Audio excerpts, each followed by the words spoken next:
Kapan itu bisa terkabul dengan cepat doanya? Kapan selesai urusan kita? Kalau koneksinya bagus. Makanya disebutnya zikir, yang terhubung, yang nyambung. Semakin kenal, semakin dekat, semakin mudah. Kadang belum minta, sudah diberi. Ada yang orang belum berucap, Allah sudah berikan. Sehingga ketika menghadapi masalah yang sama, ringan. Bukan gak punya masalah. Akan dihadapi, diringankan oleh Allah. Masalah yang sama, ini sampai ribut, adu argumentasi. Orang ini cuma senyum, selesai. Betapa banyak masalah kecil diargumentasikan jadi besar, akhirnya problem. Tapi tidak sedikit masalah besar dihempaskan di atas sajadah. Ketika koneksinya dengan Allah itu kuat, tiba-tiba hilang seketika, selesai. Makanya Nabi Yakub kalau punya masalah, yang beliau lakukan apa? Dia bentangkan sajadahnya, dia sholat, dia mohon kepada Allah. Itu dilestarikan di Quran surah ke-12 Yusuf ayat ke-86. Aku tuh kalau sedang punya masalah apapun, yang aku bangun konektivitas dengan Allah. Innama ashku bathi wa huzni ilallah. Saya curhatnya cuma sama Allah. Ini Pak, ini bagian pertama. Nah, jadi kalau ingin semakin kuat, sampai ada masalah diringankan, mau kerja dibukakan pintunya, itu ada jenisnya. Yang pokok ada 5 waktu, 17 rakaat, yang detil itu ada pada sunnahnya. Dan itu hebatnya dalam Islam. Dijelaskan caranya, disebutkan tujuannya, dan diterangkan hikmahnya. Contoh, kita sekarang jam berapa? Jam 9.20. Di waktu saat ini ada waktu sholat disebut dengan sholat duha. Duha itu dibagi 3. Ada awal duha, penguat zikir, pengganti seluruh bagian zikir di tubuh kita, yang disebut dengan syuruk. Itu kurang lebih jaraknya 1 jam setelah subuh. Jadi kalau tadi 4.45, ya 5.45 menjelang jam 6 itu masuk syuruk. Setelah itu masuk ke jam 8 sampai ke kurang jam 10 itu pertengahan duha. Pertengahan duha. Apa fungsinya? Di antaranya mempermudah rizki. Di antaranya. Bilangannya berapa? 2 sampai 4 rakaat bisa dikerjakan. Ya, dan harapannya apa? Bukan pada rizkinya. Ya, jadi jangan sampai motifnya cuma sekedar ke duniawi, kurang tepat. Kenalkan kepada Allah, nanti biarkan janji yang disampaikan oleh lisan Rasulullah itu terjadi. Ya, jangan pada rizkinya, ini terbatas, cuma sampai situ. Tapi kalau kita minta sama Allah, dikasih jalannya itu dari sisi yang tidak kita duga. Anda berhitung, Allah kasih hitungan. Anda tak berhitung, Allah kasih apa yang tidak pernah Anda hitung sebelumnya. Itu poinnya. Maka lakukan sholat dekati, itu yang disebut sholat duha. 2 rakaat, tambah lagi 2, untuk kenal Allah. Kalau sudah merasakan dekat, sudah nyaman, sudah enak, muncullah kemudian kesan dalam hati, terserah Allah mau kasih berapa. Yang penting sudah enak, sudah damai. Di titik itulah kemudian Allah limpahkan dari apa yang gak pernah kita duga sebelumnya. Tiba-tiba keluar, kok ada telepon, dapat proyek, dapat macam-macam. Tapi tujuan sholatnya bukan untuk proyeknya. Buat kenal Allah, ulul albab ini. Kalau cuma pengen lancar, baru serabutnya. Kalau cuma pengen lulus proyek, itu baru daging luarnya. Ulul albab itu kenal Allahnya, sehingga dia tahu akses intinya tuh itu. Itu poinnya. Dan gak mahal. Emang kalau sholat duha di Anur bayar Pak? Pakai biaya. Tuh, baiknya luar biasa. Sudah? Itu satu. Kalau mau lagi misalnya, ini yang paling dahsyat nih. Dibimbing kita sampai ke posisi terbaik di apapun itu. Jadi ayah terbaik, ibu terbaik. Ya, jadi karyawan strategis, di militer terbaik. Terbaik tuh gini, di tempat terbaik yang memuliakan tuh makom namanya. Makanya kuburan sering disebut makam kan? Ya kan? Maksudnya apa? Maksudnya Anda selama hidup berkaryalah yang baik, ibadah yang benar, sehingga Anda wafat pun terhormat. Ya, kata makom itu pertama kali di Al-Baqarah ayat 125, makom Ibrahim. Ya. Ketika Allah sampaikan dalam Al-Qur'an, didapatkan di situ makom Ibrahim, wa idz ja'alnal baita matsabatan lin-nasi wa amna wattakhidhu min maqami Ibrahim. Makanya kalau kita tawaf, itu dari mulai Hajar Aswad kan sampingnya dekat sekitar 5 meter ada makom Ibrahim kan? Itu tapak kaki pertama beliau meninggikan pondasi Ka'bah, dan di situ diabadikan kemuliaannya sampai beliau wafat. Dikenal sampai sekarang. Ya, setelah sekian abad. Jadi kalau kita ingin terhormat dan masih dikenang sampai kapanpun, itu makom namanya. Tapi ada cara yang lebih hebat. Anda di posisi itu, lawan pun mengakui memang Anda yang pantas ada di situ. Itu namanya makom mahmuda. Makom mahmuda. Siapa yang bikin urutan 100 tokoh paling berpengaruh di dunia? Siapa? Saya tanya, yang nulis siapa namanya? 100.000? 200.000? Dia mencari langsung di Google tuh. Lambat mas, waktu habis. Michael Richard. Dia yang nulis, maaf ya. Urutan pertamanya siapa? Muhammad SAW. Yang nulis itu muslim atau bukan? Kok bisa tergerak hatinya untuk menempatkan seorang nabi muslim di tempat pertama? Saya tanya begini, kenal Abu Jahal nggak? Ya Allah, makin siang nih, nggak fokus nih. Saya kira cuma di Bengkali saja yang kenal Abu Jahal, sini kenal juga. Baik, Abu Jahal itu, apakah orang ini tidak kenal Nabi? Kenal. Orang ini tahu, kalau saya sebut orang ini berarti kurang bagus ya. Kalau saya sebut beliau berarti baik ya. Abu Bakar saya sebut beliau, Abu Jahal orang ini. Maksudnya Abu Jahal. Apakah orang ini tidak tahu kalau Nabi itu mulia? Tahu. Nabi unggul. Nabi hebat kan? Jadi mengakui sebetulnya Nabi unggul. Dan gulat dengan Nabi itu dalam olahraga kalah. Dia tahu Nabi itu kuat. Ya. Di dalam cinta juga tahu Nabi paling unggul. Abu Jahal melamar Sayyidah Khadijah ditolak, Nabi nggak lamar, Sayyidah Khadijah minta dilamarin. Ya? Dari sejak itulah dia nggak mau tahu semua yang dari Nabi, pokoknya semua harus jelek. Walaupun dia tahu itu baik. Nggak kenal, sampai nggak menanamkan pada dirinya nggak ingin kenal kebaikan Nabi. Nggak ingin kenal pada sesuatu, itu jahlun namanya. Jadi kalau ada mbahnya yang paling bodoh, yang nggak pengen tahu, itu Abu Jahal namanya. Maka sejak saat itu orang ini disebut dengan Abu Jahal. Tapi Abu Jahal pun itu meyakini kebenaran, kekuatan Nabi, cuman karena iri saja. Gitu. Tapi dia nggak bisa nolak. Menilai seseorang di tempat terbaik yang kita nggak bisa nolak dan mengakui memang dia orang yang terbaik, itu namanya maqam mahmudah. Tahukah Anda? Jalan untuk mencapai maqam mahmudah itu nggak akan mungkin kita dapatkan kecuali mendekati yang punya semua maqam, yaitu Allah Subhanahu wa taala. Dan jalannya lewat sholat. Itu lewat sholat. Tapi karena ini levelnya istimewa, tingkat tertinggi, ya prajurit pengen jadi komandan terhebat yang diakui, nggak ada orang nyoal. Di kepolisian pengen jadi pimpinan yang baik dan semua mengakui sehingga nggak ada yang nyoal. Di perusahaan pengen jadi pimpinan yang ideal, ya semua mengakui, nggak ada yang nolak. Itu maqam mahmudah. Jalannya apa? Ternyata nggak pakai uang, nggak pakai koneksi-koneksi yang tidak jelas. Koneksinya dibangun dengan Allah sehingga Allah melembutkan hati semua orang itu untuk menetapkan dia yang terbaik. Sholat. Karena levelnya tinggi, dinaikkan dari sekedar sholat fardu. Ditempatkan di waktu yang tidak biasa. Butuh pengorbanan, butuh perjuangan. Namanya tahajud. Turunlah Quran surah ke-17 ayat 79 sampai 81 itu. Quran surah 17 ayat 79 sampai 81. Ini poinnya. Wa minal laili fatahajjad bihi nafilatan laka asa ayyab'atsaka rabbuka maqaman. Ini kan terjadi keanehan kan, ironinya. Anda pengen sukses, pengen tertinggi, Anda tahu Allah penentunya, Anda tahu Allah yang punya rizki, Allah punya kekuasaan, tapi Anda nggak mendekati Allah. Terus yang dipakai cara-cara salah, kenapa harus korupsi? Kenapa harus nyogok? Kalau SK-nya nggak Allah tetapkan, nggak akan turun juga. Dan sudah hukum, kalau ayah berbuat maksiat, itu anak istri pasti kena. Itu udah hukum. Makanya saya mohon deh, ya para ayah itu kalau mencari nafkah, cari yang benar. Kasihan anak Anda yang di SD harus berhenti sekolah. Maaf, bukan anak Anda, maksudnya anak orang lah. Kenapa harus korupsi? Maka ketika ada tawaran sogokan yang gak bagus, itu yang dibayangkan tuh itu bukan cuma proyek jalan dapat uang banyak, tuh anak-anak tuh bahaya. Ke sekolah disebut anak koruptor, sedih. Istri gak sanggup keluar belanja. Itu pikirkan, itu sudah hukum. Sudah hukum. Anak juga begitu. Kalau mau berperilaku, ingat orang tua. Sebab ketika tidak baik, orang tua pasti kena. Anak di sekolah berantem, yang dipanggil siapa? Orang tuanya. Itu selalu terikat. Di rumah tangga itu selalu begitu. Karena nafas itu terikat. Semua saling mengikat. Babnya itu jelas. Nah, balik ke sini. Kalau ingin tingkat yang tertinggi, dekati pemiliknya Allah ini. Makanya tuh harus punya itu. Itu ringan kalau sudah punya itu tuh. Allah, saya punya Allah. Kita mau apa? Nggak takut hidup. Nabi ditodong pakai pedang. Siapa yang menyelamatkan Muhammad sekarang? Ringan, Nabi jawab, Allah. Jatuh pedang tuh. Dibalik, kamu siapa yang menyelamatkan kamu? Bingung. Dan punya Allah tuh luar biasa. Nah, ini yang harus tanamkan pada jiwa. Punya Allah sebagai Tuhan.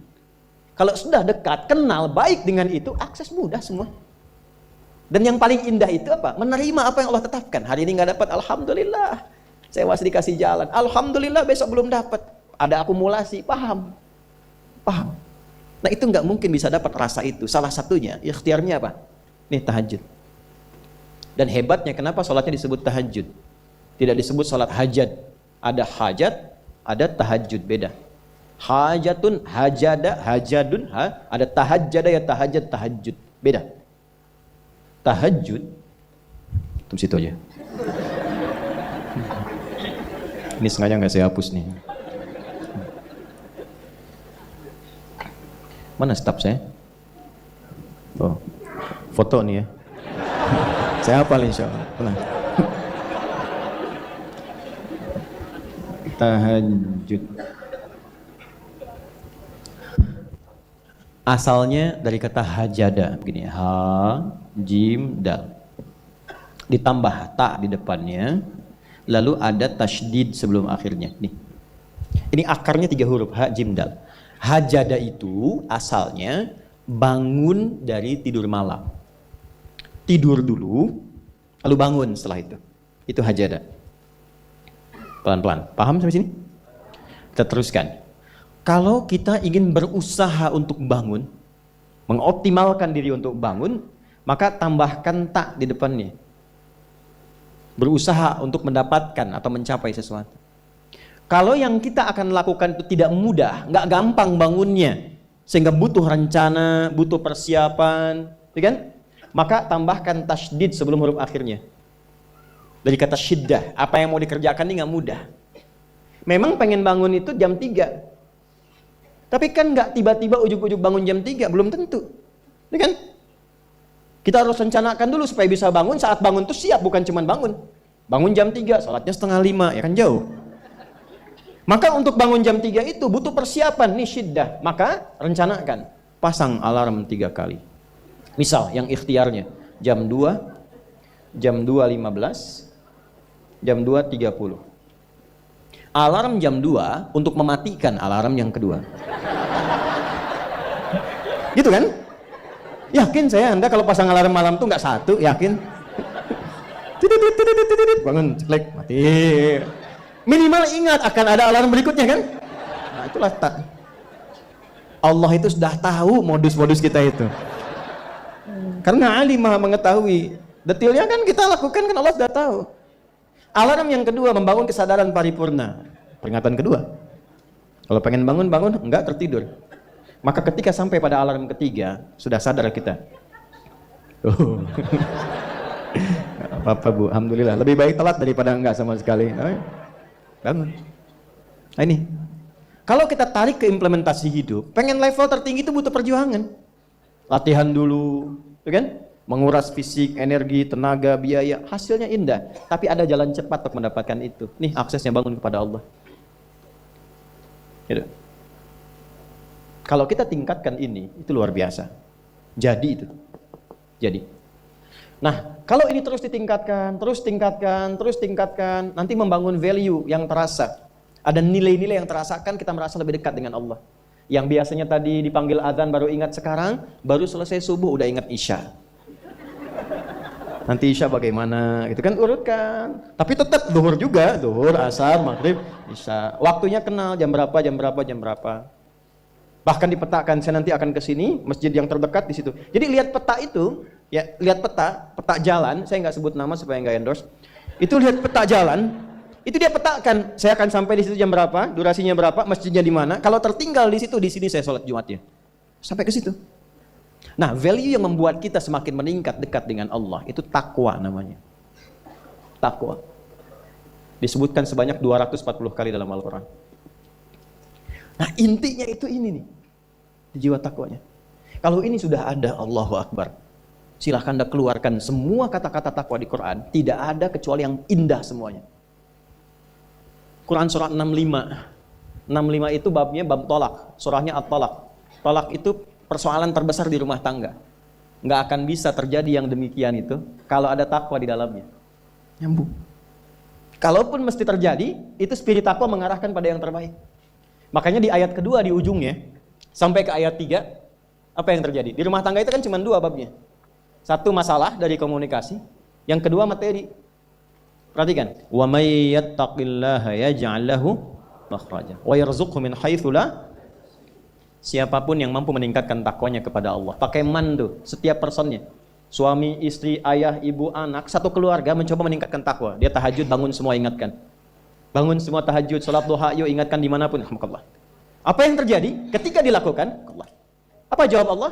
Yaj'al lahu makhraja. Enggak pakai alif lam, makhraja. Masalah apapun yang engkau alami. Suami berangkat ada masalah. Ada masalah umum yang semua orang mengalami itu. Tapi yang ini enggak. Kena macet, ada macet dia mau berangkat, tiba-tiba diarahkan, jangan lewat situ Pak, macet, Bapak kesini aja. Ya. Pak ikut kami saja Pak, tiba-tiba patwal datang, ayo ikut. Ya, itu bisa terjadi. Wa yarzuqhu min haitsu la yahtasib, bahkan rezekinya pun itu datang dari sisi yang enggak diduga. Enggak nyangka ya, emang enggak disangka-sangka datangnya. Ya, habis sholat tiba-tiba telepon masuk, belum selesai proyek ini ada permintaan itu. Beda istidraj dengan takwa itu lain. Kalau istidraj itu bertambah tapi lupa Allah. Hati-hati. Proyek nambah, sholat lupa, hati-hati. Hati-hati ya. Pekerjaan menambah, omset nambah, tapi nggak pernah bisa ngaji. Nggak pernah mampu sholat, hati-hati itu. Dan paling bahaya kalau itu nambah terus sehingga membuat lupa semua ibadah. Itu istidraj namanya. Istidraj. Ancamannya akhirat tuh, hati-hati. Segera ingat, segera ingat. Tapi kalau semakin nambah, semakin ingat Allah, itu anugerah. Karena Allah telah menilai hamba ini paham menjalani kehidupan, sehingga dia ngerti. Makanya Utsman, Abdurrahman bin Auf, setelah masuk Islam, hartanya makin nambah. Karena kenapa? Karena telah dinilai layak mengelola harta, paham cara mengelolanya. Dapat segini, alokasikan ke sini. Dapat segini, alokasikan ke sini. Pak, di mana logikanya? Ada 600 truk hasil usaha. Bapak punya 600 perusahaan. Satu perusahaannya itu bergerak di bidang misalnya logam mulia. Ya, ada emas, ada berlian, ada macam-macam dan sebagainya. Satu kali Anda berhasil mendapatkan kurang lebih 600 truk logam mulia di dalamnya. Mau datang kemudian ke tempat Anda di jalan. Tiba-tiba apa yang terjadi? Ada komen tetangga kepada Anda. Misal, komennya nggak langsung, cuma ke teman tetangga Anda dengar. Waduh, Pak Asep hisabnya luar biasa kayaknya. Hisabnya, bukan berliannya. Hisabnya luar biasa, terus nyampe di telinga Anda. Kira-kira ketika mendengar itu respon Anda apa? 100.000? Bingung kan? Bingung. Lihat Abdurrahman bin Auf, jazakallahu khair. Datang 600 kafilah pakai unta. Isinya semua emas, berlian, perak, macam-macam. Heboh Madinah, bum bum bum bum bum bum bum. Tiba-tiba Sayyidah Aisyah komen radhiyallahu ta'ala anha. Beliau kan yang terdekat dengan Nabi, satu istri Nabi SAW. Jadi kalau daring satu Nabi, ada yang komen, kita tuh cuma 3 sikapnya. Like, share, and subscribe. Gak usah ikut komen lagi. Sukai, share, subscribe. Ikuti jalannya. Apa komennya? Secara singkat, kama qalat. Aku pernah mendengar Nabi SAW mengatakan, Abdurrahman bin Auf itu agak lambat hisabnya. Ya, selambat-lambatnya cepat juga dibanding kita kan? Ya? Maksudnya apa? Ingin menggambarkan betapa banyak kekayaannya. Scan, checklist, semua. Ketika mendengar komen itu, apa kata Abdurrahman bin Auf? Saya jadikan semua yang baru datang itu saya sedekahkan semua untuk orang Madinah. Supaya mempercepat hisabnya itu. Saya sedekahkan semua. Bisa nggak begitu? Coba lihat handphone antum itu.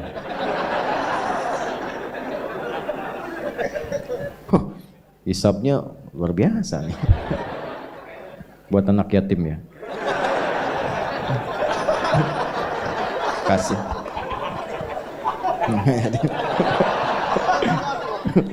Antum yatim itu kalau belum balik. Ini udah bisa nyari sendiri. Dari perjalanan yatim itu butuh perhatian. Banyak di luar anak-anak yang masih butuh perhatian. Buat yatim ya. Nah, mudah. Nah, itu yang maksud saya katakan itu nggak mudah. Tapi kalau kita diberikan anugerah oleh Allah, pandai mengelola sesuatu sesuai dengan kehendak Allah, ini kasih semua. Udah ya? Nah ini, ya jadi sekarang saya cuma pesan 2, nggak banyak-banyak. Sholat sama Quran. Para orang tua sehari, sehalaman aja nggak apa-apa, nggak usah banyak-banyak, 1 halaman atau berapa ayat. Yang penting ngaji. Yang penting ngaji, nanti lihat berkahnya. Dan jangan cukupkan pada yang 5 ya. Ya, ini bukan hukumnya wajib, bukan. Yang wajib tetap 5 waktu. Kalau bisa naikkan, walaupun mungkin 2 rakaat malamnya. Witir 1 rakaat. Atau duha ambil salah satu. Rawatib misalnya. Itu konsisten kan? Istiqomah di situ. Nanti lihat apa yang terjadi. Demi Allah saya katakan, kalau mau coba tuh gini ya. Hari ini Anda baca 1 halaman Quran. Sholat tambah. Besok naikkan 2 halaman. Nanti lihat keberkahan hari ini dengan besok pasti terjadi perbedaan. Setiap Anda baca lebih banyak akan terjadi perubahan kehidupan di hari itu. Gak percaya silahkan. Karena yang jamin langsung pencipta kita. Begitu kita dekati Quran, kehidupan akan berbeda. Begitu konsisten sholat, akses dibuka. Nah, kalau ini sudah dilakukan dengan baik, muncullah jalan yang kedua. Jalan inilah yang diberikan tandanya lewat surat An-Naba. Ini baru kita nyambung ke An-Naba setelah 2 jam. Apa itu? Yang pertama itu jalan zikir, alladzina yadhkuru adzakur. Yang kedua jalan tafakkur, wa yatafakkaruna fi khalqis samawati wal ard. Rabbana ma khalaqta hadza batila subhanaka faqina adzabannar. Yang pertama tadzakur dengan zikir, bentuknya amaran ritual. Yang kedua tafakkur, menjadikan semua objek kegiatan lillah. Wa yatafakkaruna fi khalqis samawati wal ard. Kalau zikirnya sudah mantap, maka dampaknya ada ke fikir. Karena fikirannya akan dibimbing oleh jiwanya. Maka dia merencanakan semua kegiatannya, bukan hanya untuk difikirkan, tapi juga dizikirkan, diniatkan untuk mendapat ridha Allah, untuk melancarkan visi hidup dia sampai pulang. Makanya kalau Anda baca sampai ayat 200, di situ lengkap sekali. Jangan cuma dunia, nanti ke akhirat bagaimana, dihisab bagaimana, ini ada ancaman neraka kalau nggak siap bekal. Teruskan coba ayatnya.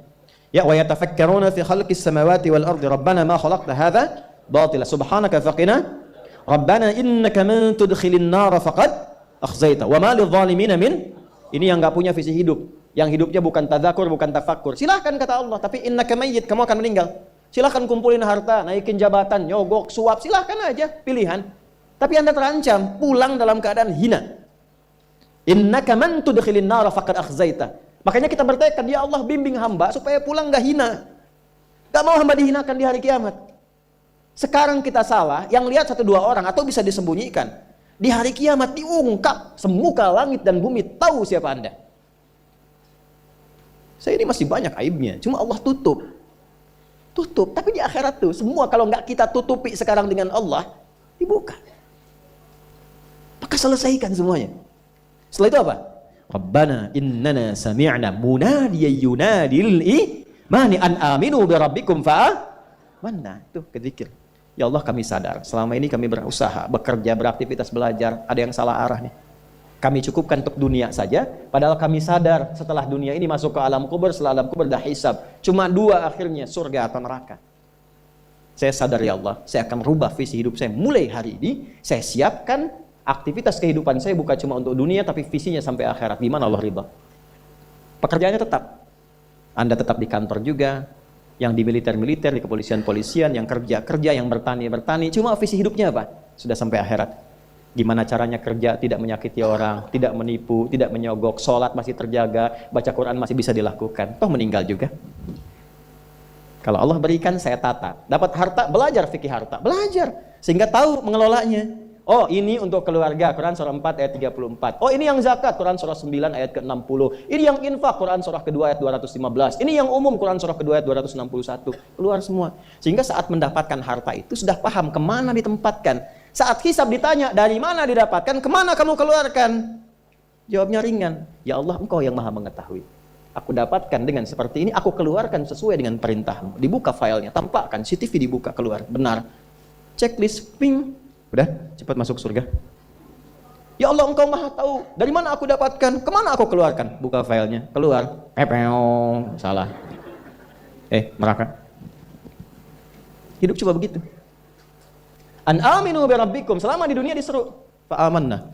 Kita sadar ada yang salah. Rabbana faghfir lana dzunubana wa kaffir 'anna sayyi'atina wa tawaffana ma'al abrar. Rabbana wa atina ma wa'adtana 'ala rusulika wa la tukhzina yawmal innaka la tukhliful. Sampai sini aja itu udah visi hidup. Ya Allah, kemarin banyak yang salah, saya mau tata lagi. Ibu merawat anak karena cinta anak atau karena Allah? Masa? Coba lihat anaknya, yang perempuan pakai jilbab tidak, sekolahnya di mana, sholatnya bagaimana, Qurannya bagaimana. Supaya ringan hisabnya, Bu. Saat pulang. Pak juga ya. Ini koreksi, setelah itu ingat, baru kita punya harapan. Ingin sekomplek di surga dengan para rasulmu ya Allah. Tuh. Ya. Tadi kan rusulika wala tukhzina yaumal qiyamah. Kami pengen sekomplek seperti yang kau janjikan. Maka diturunkanlah caranya. Di situ ada Quran surah keempat ayat 69. Ya kan? Wa may yuti'illaha wa rasul fa ulaika ma'al ladzina an'ama Allahu 'alaihim minan nabiyyina was-siddiqina wasyuhada'i was-salihin wa hasuna ulaika rafiqa. Siapa yang pengen sekomplek dengan semua nabi yang pernah bertugas di bumi, maka taati Allah dan Rasulnya. Jadi 3 golongan selain nabi. Siddiqun, orang yang membenarkan tuntunan kemudian dia kerjakan. Syuhada, orang yang berjuang hidupnya untuk menaati Allah lalu wafat. Salihin, jadi orang soleh, yang penting jaga konsisten dalam kebaikan. Nah, kalau itu sudah dapat, kemanapun Anda beraktivitas, ingat Allah. Itu yang dimaksud. Alam naj'alil arda mihada wal jibala wa khalaqnakum wa ja'alna naumakum wa ja'alna al-laila wa ja'alna an-nahara wa banayna fawqakum sab'an. Nah, perhatikan baik-baik. Itu runtut semua. Jadi Anda yang kembali riset, lihat gunung, yang di geologi, yang ditambangnya apa, ingat Allah. Sehingga nggak mungkin nambang sembarangan. Ya kan? Kemudian apalagi yang bekerja siang malam, siangnya bekerja, ingat Allah. Rebahan berbaring, wa ja'alna laila libasa, ingat Allah. Lihat pasangan, wa khalaqnakum azwaja, lihat istri titipan Allah, lihat suami titipan Allah. Maka bikin pikiran, direnungkan sampai hari kiamat. Makanya nanti sampai ayat 40 itu suasana hisab. Ya, semua sampai ke ujung. Sampai ke ujung. Sampai ayat 40 suasana akhirat. Enggak ada yang bicara, la yatakallamuna illa man adzina lahu rahmanu wa qala. Sampai di ujung, sampai hisab. Nah, kalau ingin bikin visi hidup sampai kiamat, jangan cuma dunia, siapkan sampai pulang. Itulah intisari surat An-Naba itu. Ya, sampai ke ujungnya. Jadi pada intinya adalah lakukan yang bermanfaat, ubah cara hidup kita.